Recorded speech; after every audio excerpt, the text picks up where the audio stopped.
Hey everyone, it's Dr. Tom. So glad to have you here in Full Cup Life. Lots of really amazing things going on. I'm just so thankful. It's interesting. The last couple of days have been a little bit on the slow side uh, for getting information and content out because it's just been a lot of stuff at work, which is a blessing to really be able to help people and serve in the way I do. But one of my other passions in life really is what we're doing right here and really looking at the possibilities of the things that are out there and how our mindset can affect our lives.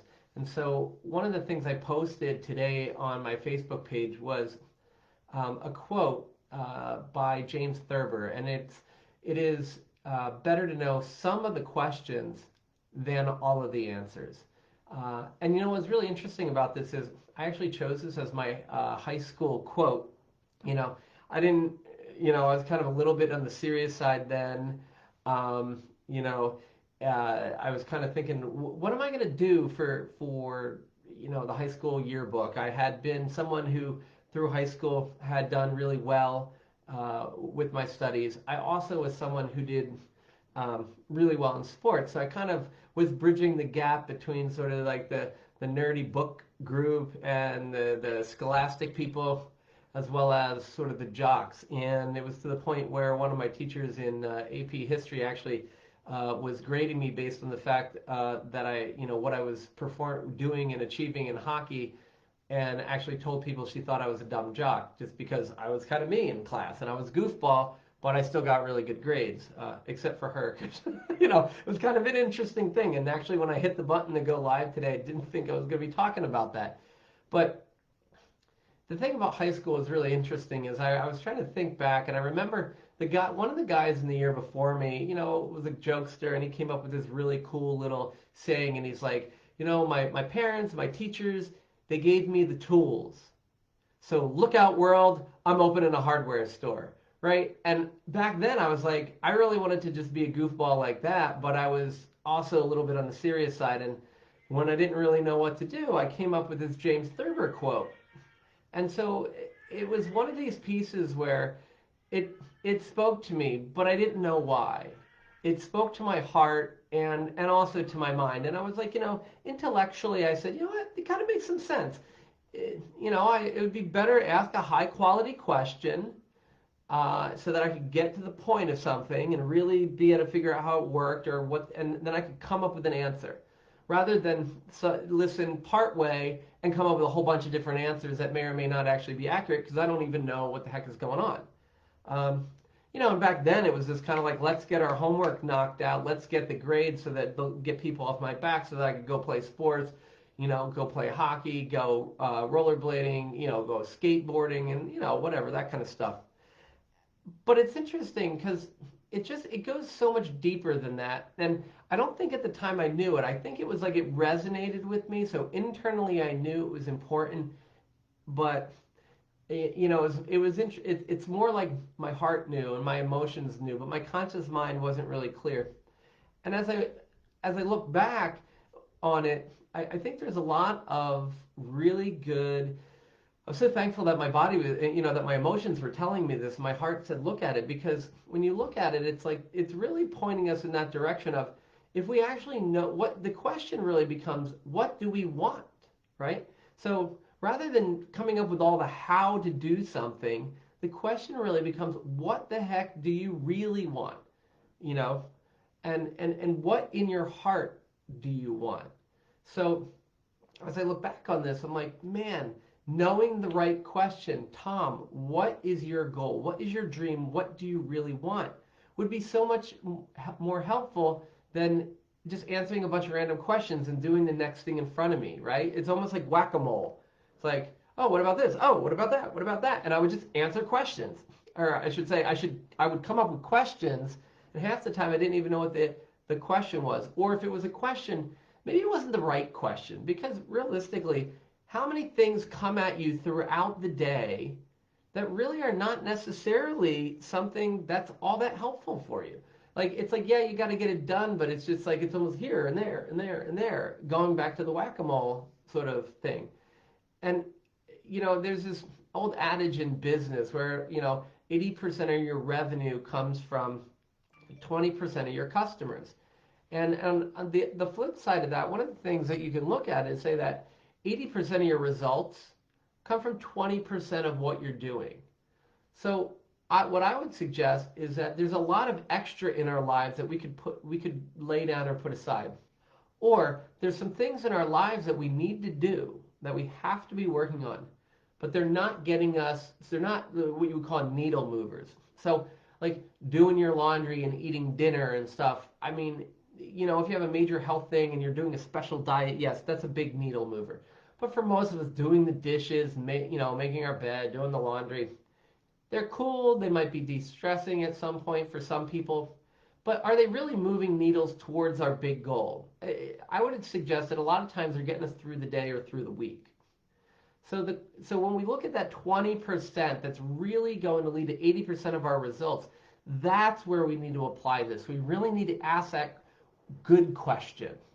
What do I really want to do with my life? What would I really love to be doing? And so focus on that. And really, if you look at back, it's funny. I mean, I remember it's like I'm a big daydreamer. I had all these big plans, and I was gonna, be a professional hockey player. I was gonna do this thing. I was gonna do that thing. And everybody's like, take a deep breath, Tom. Calm down. You want to play it safe. You want to make sure that you don't have a lot of risk because, and it's like I get it. My grandparents had lived through the Depression. My parents grew up really, relatively poor. We were on the lower end of the middle class. And by lower, I mean like I used to go to school and get beat up because I was wearing my Kmart version of the Air Jordans and stuff. So, I got what they were saying, but the thing that really got me was, a lot of you know me. I love skiing, especially telemark skiing, and I love skiing with my family. It's it's just amazing spending that time with Talia and Jill and our friends. It's so important to me. But I remember these stories. My parents were like, all right, literally they met on a ski trip in Aspen. They took a bus trip from New Jersey to Aspen, Colorado, which is where they met. And then when they were dating, they would ski a lot. All their friends would ski. They loved it.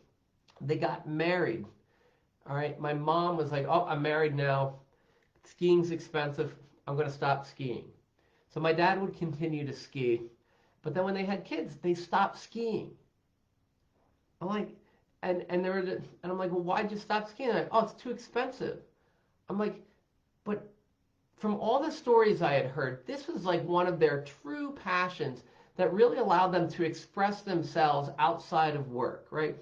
It was where they felt free and alive. And certainly it sounded to me, my mom did it because it was fun.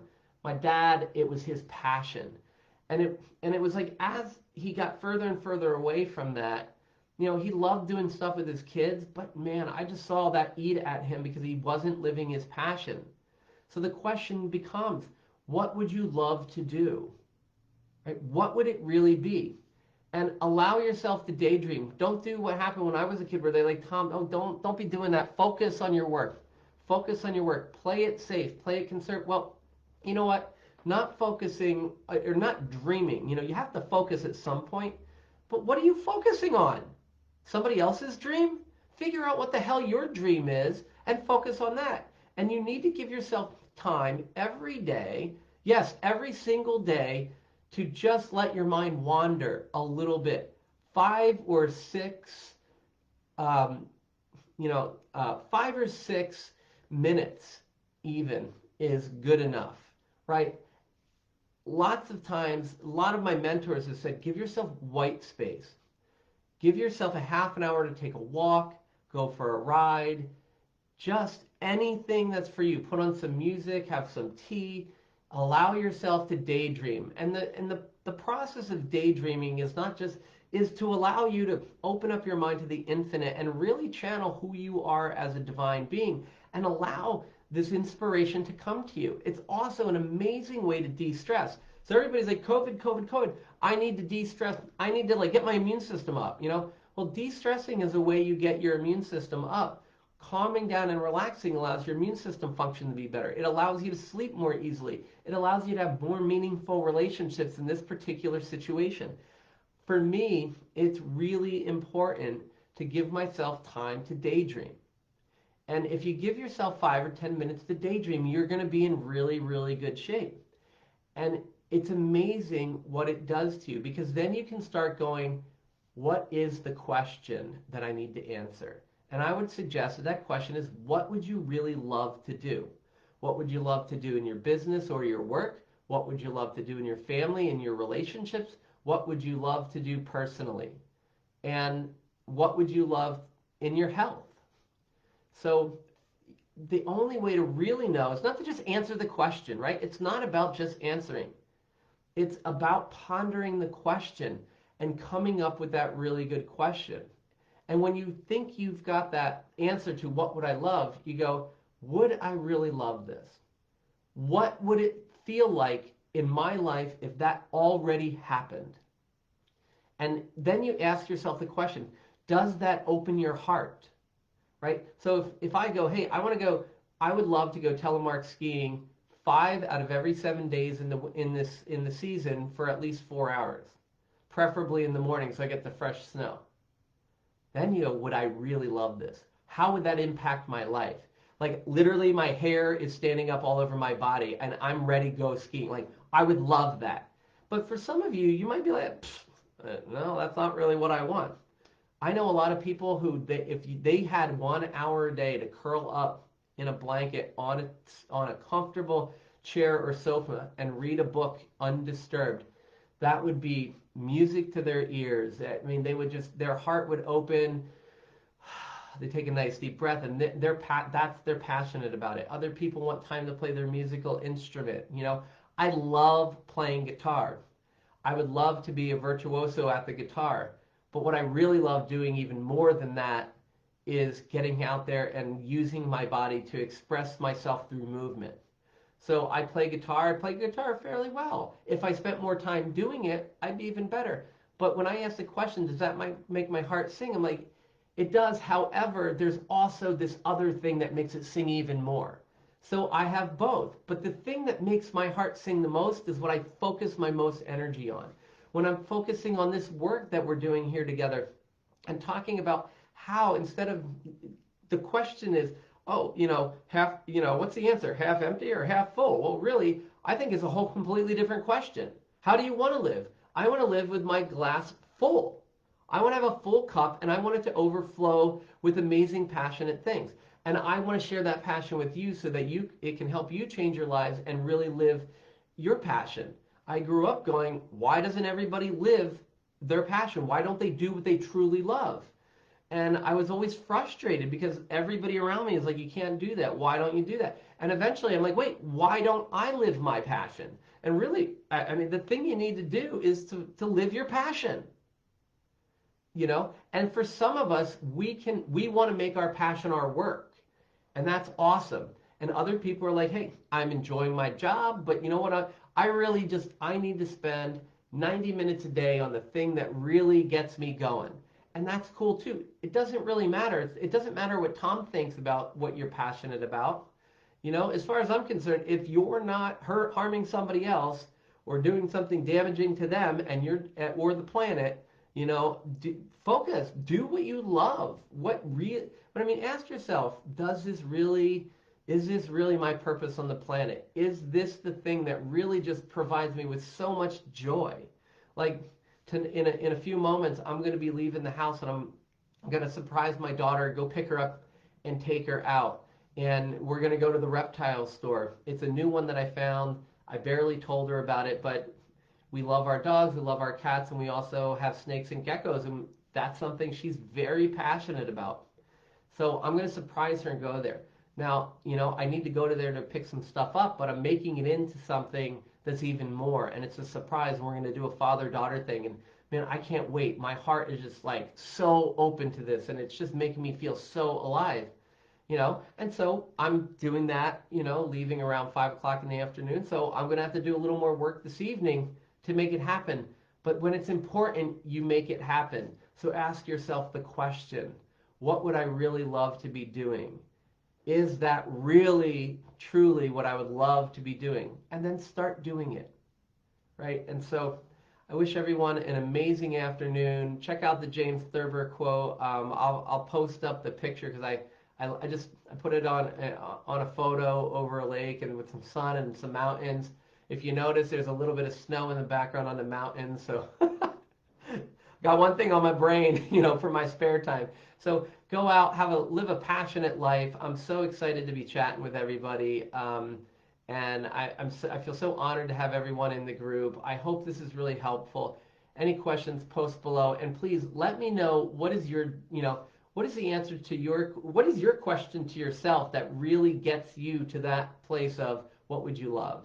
And what is your dream? Dare to ask yourself, dare to take 5 or 10 minutes and daydream. What would you really love to do? What, when you were a kid, did you think you wanted to do, but you never got to do?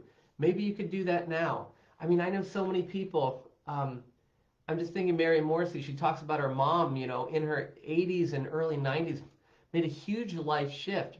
And she, was passionate about, she wanted to write a book. She had never written a book and had always wanted to. She wrote this book, and it's this beautiful, beautiful book that she was able to share before the end of her life. And this inspires people all over. And it's so uplifting.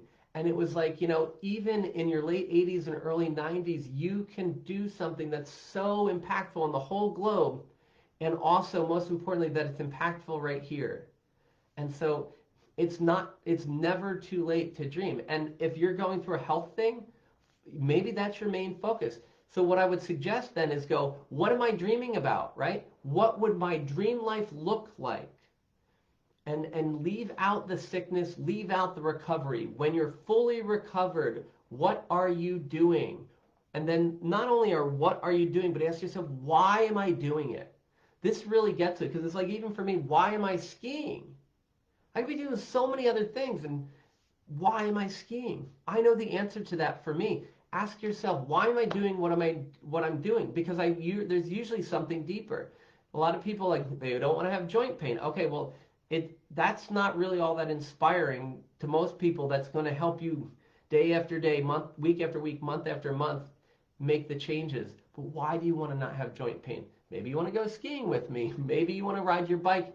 Maybe you're a massage therapist and you want to massage people more. You love that interaction, but your joints are getting in the way.